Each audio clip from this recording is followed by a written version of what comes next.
Welcome to Shut Up and Sit. I'm Yedda a consciousness coach and consultant. I'm on a mission to bring mindfulness to the modern world. Each week, we will offer ancient healing practices, real-world examples, and the latest research in neurobiology and behavior change into fun conversation that invites you to wake up your highest self. Now, let's go shut up and sit. All right, welcome back to the show. Still Yedda here, still excited in case you were wondering. So excited to be here. Going further into our work together on habits. And you've just heard our episode before was an incredible episode with Stuart talking all about habits, incredible client and now friend of mine, really into this idea of understanding and the freedom that comes when you understand you're just in a habit loop. We're all in a habit loop. And today I'm here to talk to you a little bit more on habits. I'm going to introduce the hot-cold empathy gap, and we're going to talk about what that is and why that matters and what really you can do to go deeper into understanding your own habits. And hopefully you were inspired by Stuart's story and his vulnerability to share with you the life-changing power of this work. And I want to be really clear when I say the life-changing power of this work. This isn't my work. A lot of people say, well, Yedda, what's your IP, your intellectual property in the business world? What's your IP? What's your model? What's your framework? What's your three things to success or whatever? And I'm like, you know what? I don't know about you all. There's a lot of really smart people out in the world. And so I sat at the feet and learned from a lot of them. But my IP is that I know how to take in massive amounts of information and synthesize it down to help you understand what to do with it. And I say that early on in the book and in the course, but the truth is these are just the Cliff Note versions of an enormous amount of resources out there that maybe you want to spend the rest of your life researching, maybe you don't. And so this isn't you're doing my work. The truth is you're doing your work. And this work that you're doing is helping you to figure out who you really are and to unravel your habits, your patterns, your behavior.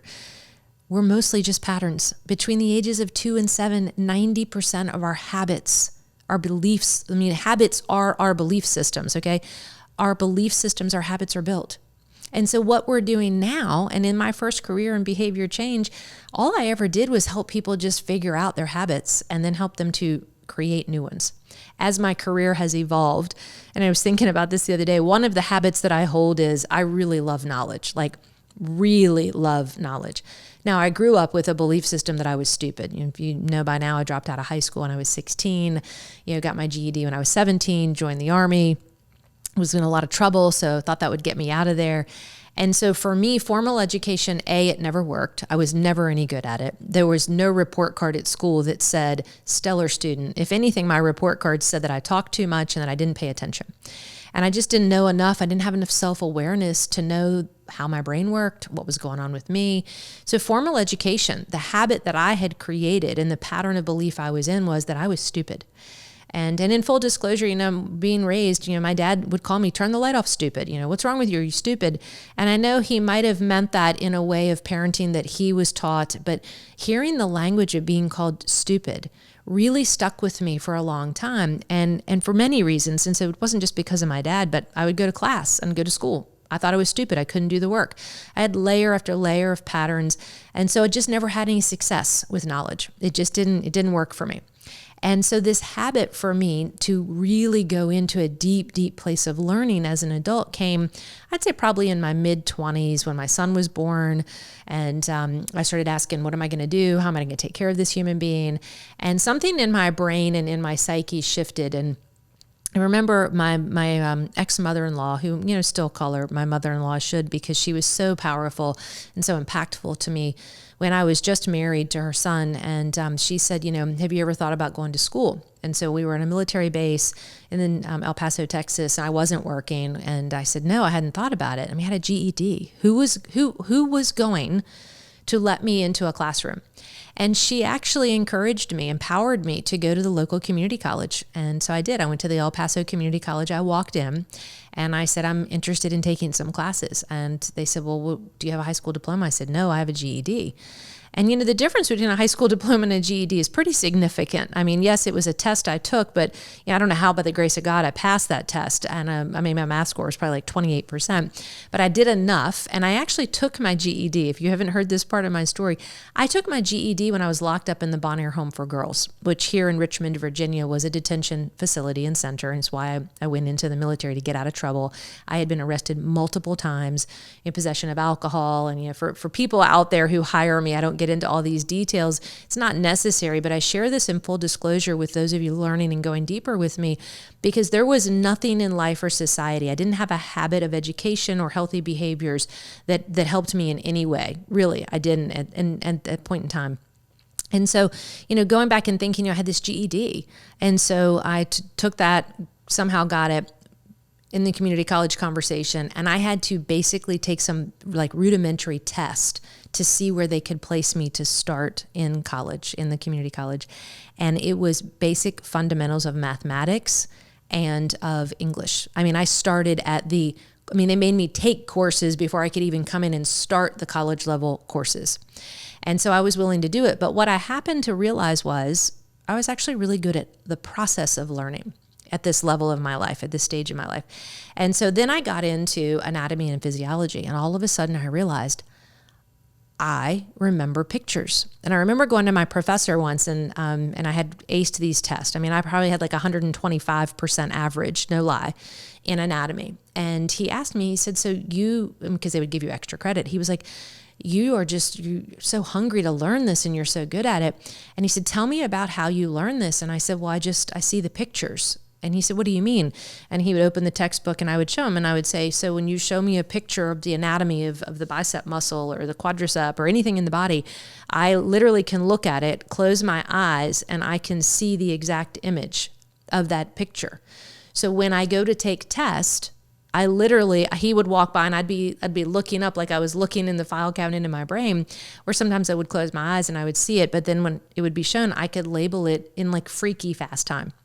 So this habit that I had formed, he said, have you ever been tested to see if you have a photographic memory? And I said, I don't even know what that is.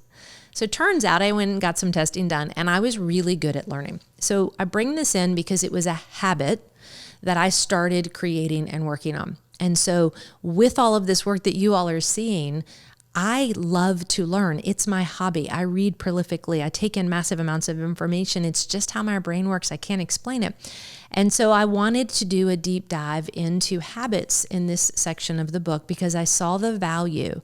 We're not teaching people how powerful habits are, and also the process to go into the unconscious mind, access the habits and patterns, and then pull them up. And then if we want to look at them and then ask ourselves, if it's serving me, keep it. If it's not, I need to get rid of it. So in this chapter, in the hot, cold empathy gap, I really started to do a deep dive, and I thought it was such a great metaphor. Our habits are like the apps on our iPhone. And so if you don't use an iPhone, but you get the idea, it's an app, it's a software download. And so when you take your phone out, and you put something new on there, and I use phone because we're all used to downloading apps, and of course, if it's software, if you're using just a computer. But when we're in the space of putting new programs onto devices, think of that as a habit, as a pattern. Why do you need that software program or that app? Because it's a set example of rules that says every time you do this, and this occurs on that app or on that device. So you don't have to think. The app does the thinking for you. Okay, artificial intelligence, apps, softwares, programs, they're all habit loops. They're all patterns. They're all ways of doing things. Why do we create them? Because it makes our job easier. It makes life easier. So when we add an app to the iPhone, and I'll use that as an example, we put that app on there, and then we take the home screen away and we put the phone away. The next time we pick up the phone, we don't have to work at and wonder how to make something on the phone work because there's an app in the background that we click to do that for us. Your patterns of behavior, your habits are no different. And what happens on the phone is after a while, we just forget they're there. And they're always running in the background. And they're taking up battery juice. They're taking up data. We know how that works on our phone. And so you have to go in and close them out sometimes. But if you don't want the app anymore, you actually open it up and you delete it. Okay, so I want you to go with me on this metaphor for a second.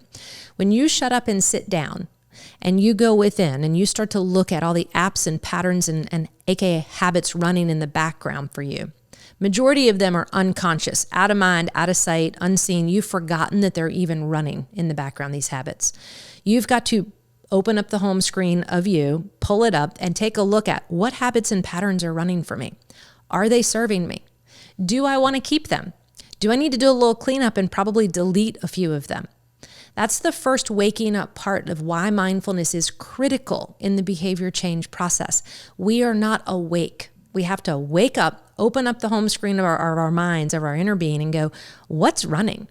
I don't know about you, but when I open up my home screen on my phone, I don't like clutter, and I don't have a lot of apps. I've got them put in little teeny boxes, and they're labeled, and I know if I want to go to the money one, if I want to go to the communication one, the travel one, I have everything clean and sorted on my home screen. I know friends, and I have clients like this, who you open up their phone and they've got page after page after page. They got all these little red dots with like 115, numbers everywhere. Oh my gosh, that's overwhelming. Well, that's what's going on inside of you. All these habits and patterns and apps and if you haven't dealt with them, they've got all these alerts. And so the first thing I do with clients, and this is, remember, your outer world is a direct reflection of your inner world. First thing I say is, if you open your phone and you've got nothing but a cluttered mess staring at you, then that means you got a lot of cluttered mess going on inside of you, because your habits and your patterns on the inside dictate how you're going to show up with your behaviors on the outside. And so I teach them some techniques of cleaning up the home screen, categorizing stuff. I turned off all notifications on my phone for everything, even my missed phone calls. So every time I pick my phone up, I have a nice clean screen, 0 alerts, nothing pops up. Every single thing that's there is clean. And I decide when I want to go into an app and I want to open it, then I can be I'm the one that's deliberately in control of maneuvering and checking. And so same with my email, my text messages, everything.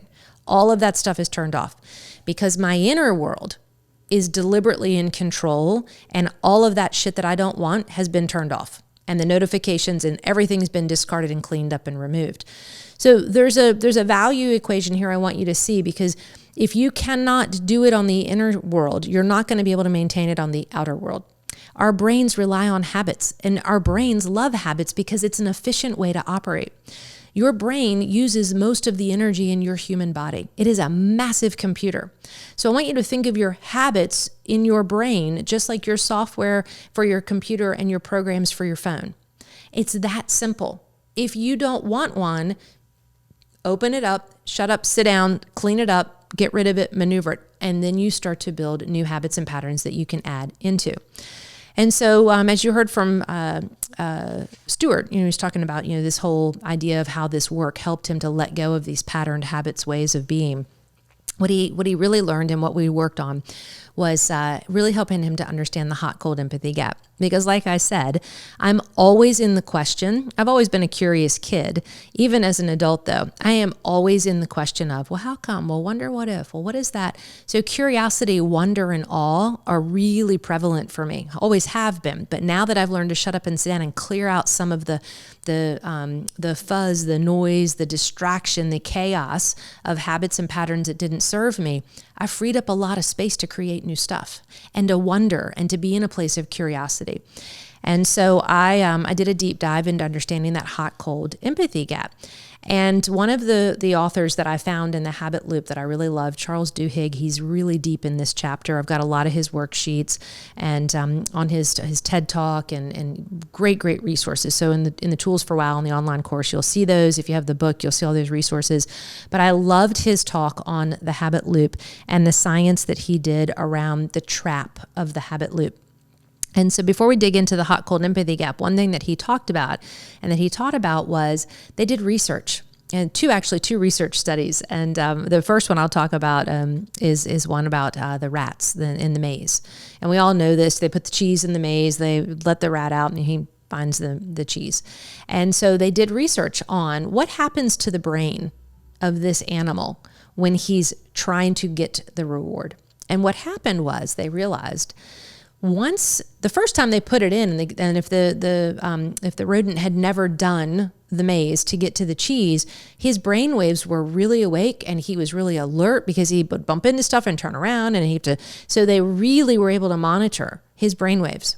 Well, once he figured the maze out to get to the cheese and he repeated it a few times, guess what happened to his brain waves when he was in the maze itself? He was still moving. It looked like he was awake and alert to us, but his brain wave was no different than that of being asleep, because it had become rote memory, it had become habitual, and all of a sudden, he didn't have to expend as much energy to get to the cheese.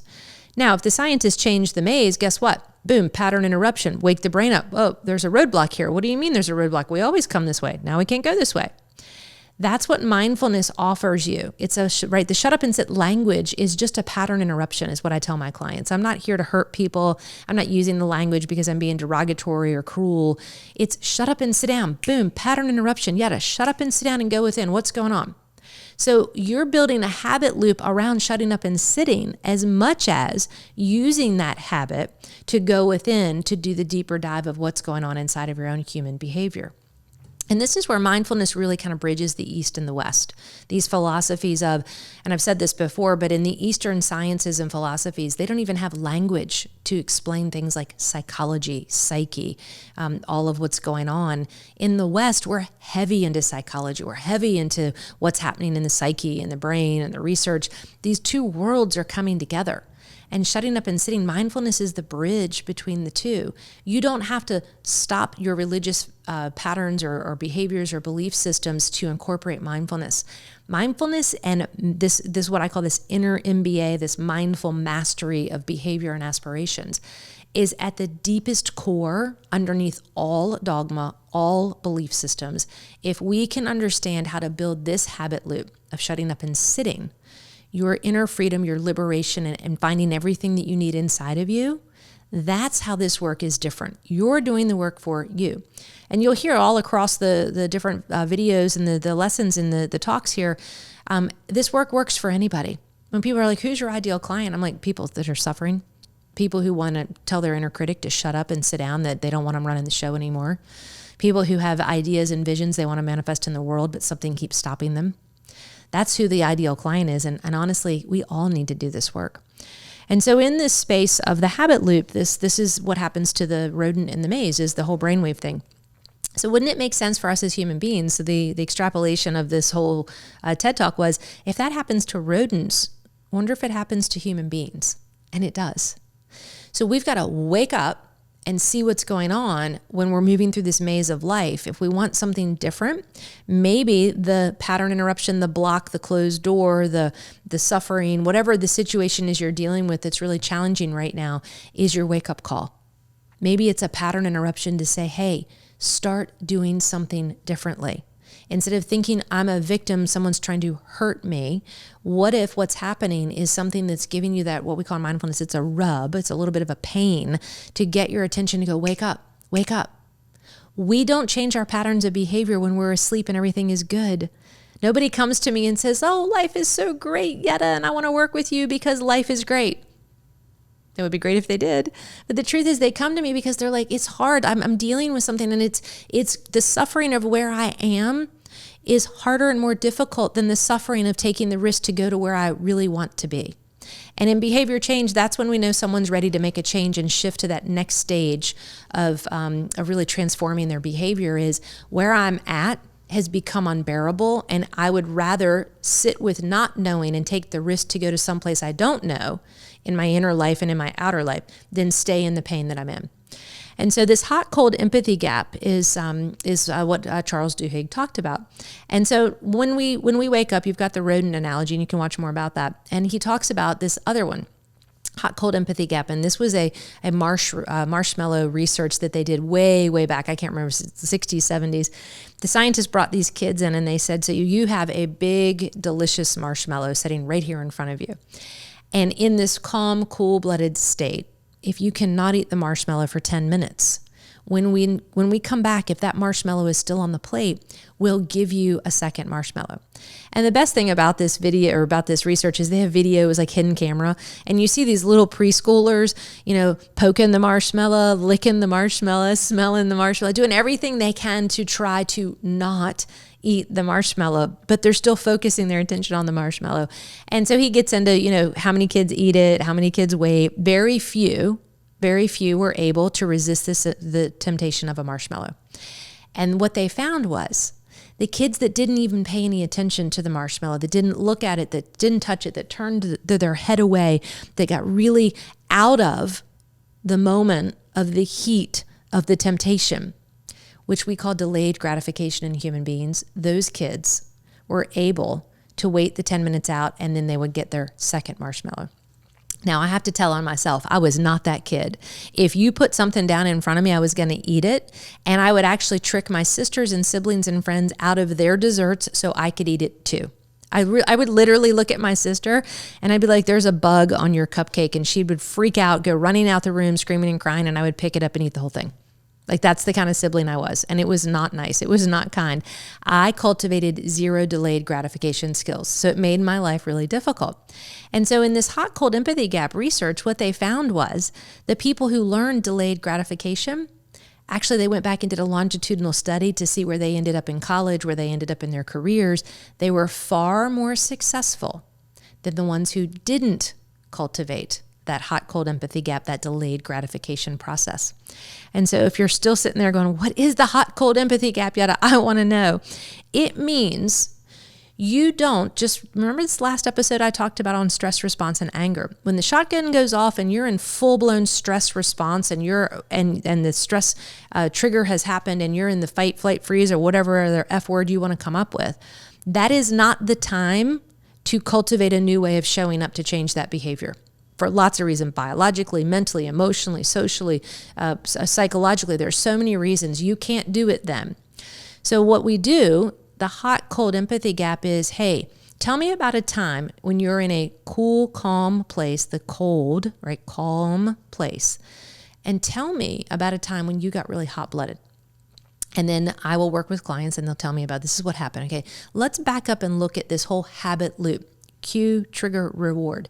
What cues can you notice about what happened before you got triggered? What eventually triggered you into a stress response? And then what did you do and what was the reward you got as a result of the way you behaved and showed up?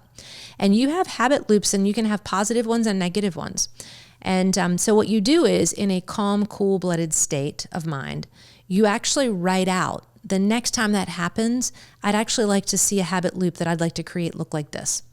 And so I'm going to give you an example because I've got them all in here in the book, and just letting you know. And so there's lots of visuals, and I'm just going to hold this up for the sake of our audience so you can take a look if you're on video. There's a lot of diagrams here, and so Robert's going to zoom in. These are actually from Charles Duhigg, and it's literally his worksheets on the habit loop, and we've incorporated them in the book, in the course, and in the work because here's my thing. Why do I need to reinvent somebody when somebody else has already figured it out and done the research and shown you that there's an expert way of doing this? So that's what I mean. My IP is showing you and collaborating and incorporating other people's IP because we need everybody's wisdom. We don't just need one person's wisdom. And we learn from lots of people in lots of places in lots of ways. I'm actually noticing as I picked that up for you all, this is the spiral bound version of the book. When I very first put it together, I've been using it so much the back page has fallen off. So I literally need to put this copy away, but that means we're getting close to the end. So in this habit loop, when you want to change a habit, I've given you the worksheets from Charles Duhigg's research that actually helps you step by step map out all of your cues, your trigger, your routine, your reward, all of these things. And so I'm going to give you an example. So when you do this hot, cold empathy gap work and you sit down and you say, so the next time I blow up over something, I'd like to see it play out this way, Yedda. That's what you're in and engaged. Everything's back online. Remember with Philip, we had that hand where we talked about the amygdala and the prefrontal cortex and the brain stem. And I've taught on that on one of my episodes, my lessons. And so when your stress response and the habit is to go, and react, we are in a hot-blooded state. When we bring everything back online, we're in a calm, cool state of mind. And so in that calm, cool state of mind, we anticipate the next time this happens, what would I like to see happen? So the old routine might be, the cue is I'm really stressed out and overwhelmed and worried about finances. And then the trigger is I will go have a drink to try to numb and get out of that feeling. And then the reward is I feel good short term because I got a lot of dopamine pinging in my brain from the alcohol, so I've forgotten about my bills. That is a way of sitting down and going in a cold, cool kind of state of mind where you're not reactive. You're able to map that loop out. And then you might want to say the next time I get in that hot-blooded state and I start to worry about finances, which is my cue, I'm actually, instead of going to go drink at the bar, I'm going to actually phone my friend Bob. And when I call Bob, I'm going to say, hey, Bob, I'm back in that place where I'm really starting to worry about my finances again. And then Bob is going to help me walk through a strategy of how I can handle my thoughts around money differently and what are some strategies for success that I can get out of the obsessive compulsive worry of money and then have myself find a different outcome, which I'll feel good about. So that's two different habit loops around one of the same topics. We all have different habit loops. You just haven't sat down and mapped it out. I promise you, if you're struggling with something, if you sit down and you do this exercise of what do I normally do that sends me off the rails, and then what do I want to establish as maybe a new way of doing, then what happens is you set up these little micro experiments. And the next time you start to worry about money, you have this literally this visual in front of you. This is what I do with my clients. And I'm like, so put it on your refrigerator. If eating chocolate cake is the loop you're trying to break, write out this habit loop, print out the worksheet, put it on the refrigerator that says old habit, stressed out, eat cake, feel better. New habit, stressed out, walk away from the refrigerator, go take a 30-minute walk, feel better. We're not trained as human beings to do this work. Now, I am trained to do this. I've spent my whole career in it because I wanted to unravel why do people do what they do. My childhood led me to that. If I didn't have a lot of the suffering and pain and questions and dysfunction of my childhood, A, I wouldn't have been inquiring how to do this for myself to heal. B, I wouldn't have studied the way that I did. And C, I wouldn't have gone into such a deep dive to say what's missing out there in this work, and is there something else that we can bring? Mindfulness, shutting up, sitting down. Yes, you're going to learn a lot of knowledge, and you have up until this point in this course and in this book. I'm not expecting you to memorize it all, but what I'm asking you to do is to know why all of this is happening, and then give you the resources to figure out how to take that information and then really build a bridge, if you will, with your mindfulness practice to help you to understand it's all within you. We just haven't been taught how to do it. And that's why when you go to a conference, and I say this a lot, and I love, I'm just throw it out there, I love Tony Robbins. I think his work is great, and he's relevant, and he has a lot to offer the world. But what I found was I'd go to conferences like a Tony Robbins where you walk across the hot coals and you are going to be a different person.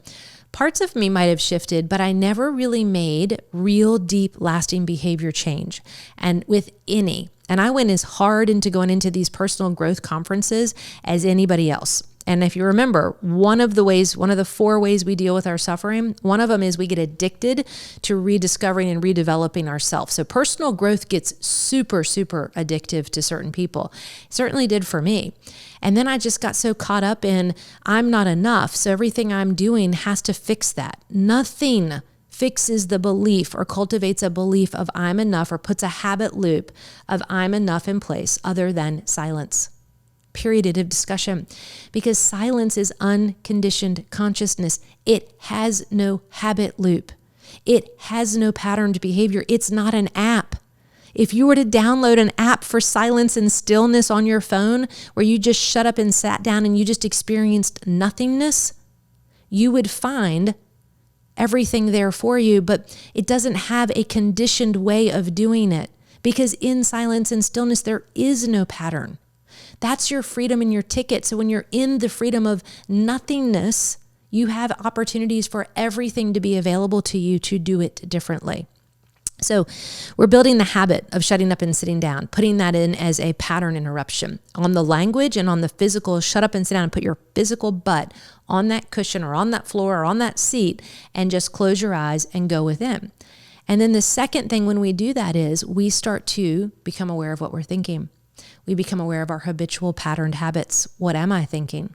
What is that causing me to feel as a feeling? What are those feelings then driving me to do as a behavior? And we start to deconstruct the loop, because awareness is the ticket, people. The awareness opens the window. You've seen me do this before. It pulls the curtains back and says, I can see more. And when I can see more, I can walk up that ladder of inference. I can then choose to do it differently. I have more data. So you see, we're kind of carrying chapter by chapter. We're building here all these contents. This is the one, after you've done your anger worksheets on the last episode, this is the one where you get into these worksheets. You really can free yourself from some habits, because your sitting practice, your awareness practice, and your knowledge, that education, that empowerment, that entertainment, all coming together in this work, is giving you the tools to go within to figure out how to create new habit loops. And then when you find one that works, which you will, so let's use the chocolate cake one. If you do decide not to eat the cake and you go for a 20-minute walk around the neighborhood and you come back, your little inside voice is going to go, hey, we did that. Good job. And it's going to want to do it again. And it's not an overnight, massive, traumatic change for most of us. It's small habitual steps. So maybe the next time you do eat the cake, maybe the next 2 times you go for a walk, maybe you eat a half a piece of cake. Then maybe the next 6 times you go for a walk. And then maybe next time you just eat a little icing. And then maybe the next month you're able to do the walk. It comes in steps and stages, but every time you do it successfully, you're laying neurological pathway in your brain that says that loop felt good, let's do it again. And then here's the real money. We've been talking about thinking, feeling, behaving, which is our shutting up and sitting down process. And then once you do that and you start to identify and create new habits, you actually start behaving in those new ways to experiment, which will create the feeling, wow, look at me, I did that. That felt really good, which then naturally produces the thought, you know what, that wasn't that difficult. We could do that again. And that's the other side. So if mindfulness is in the middle, it's like a teeter-totter. Think, feel, behave. Mindfulness is in the middle that says, now I can behave, feel, think. So the shut up and sit is half of it. And I've been playing with this, and I said this before, but then the other half is, then you actually take action. You stand up, and I'm doing lots of things. Stand up and be, stand up and speak, stand up and lead, whatever that is in your world.